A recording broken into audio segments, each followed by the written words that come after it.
मी doctor Gayatri Kshirsagar कुंभार आज तुम्हाला HPV वॅक्सिनबद्दल माहिती देते।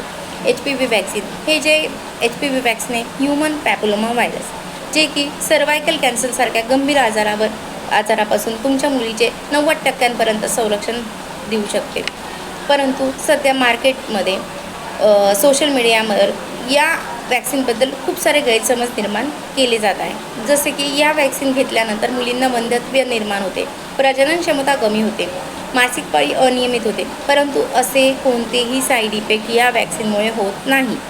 इतर आहे तर मग काय आहे ह्या वॅक्सिनचे साईड इफेक्ट? या वॅक्सिनमुळे ताप येऊ शकतो, चक्कर येऊ शकते, वॅक्सिन दिलेल्या ठिकाणी थोडासा पेन होऊ शकतो।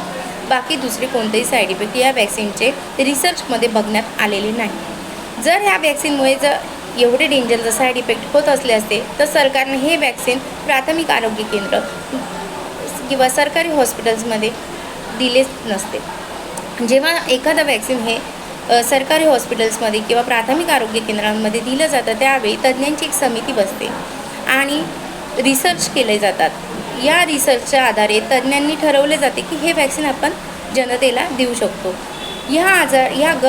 सर्वायकल कॅन्सरसारख्या गंभीर आजारामुळे सामान्य जनतेचे, गरीबातल्या गरीब मुलींचे, महिलांचे यापासून संरक्षण होण्यासाठी भारत सरकारने हे वॅक्सिन 14 ते 15 वर्षाच्या वयोगटातील मुलींसाठी सगळ्या सरकारी हॉस्पिटल्समध्ये आणि प्राथमिक आरोग्य केंद्रांमध्ये फ्री ऑफ कॉस्ट कोणत्याही प्रकारचं शुल्क न आकारता फ्रीमध्ये हे वॅक्सिन तुमच्या मुलीला देत आहे। तर या वॅक्सिनमुळे आपल्या मुलीचे, आपल्या घरातील महिलांचे यामुळे संरक्षण होऊ शकते।